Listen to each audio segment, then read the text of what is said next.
I've been in manufacturing already for some years now as a machinist. This was the perfect field for me just to add on to the career.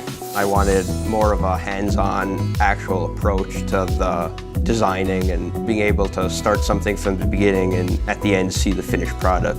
I thought it would be mostly geometry, but it turns out there's a lot more involved, and it's a good thing I like it.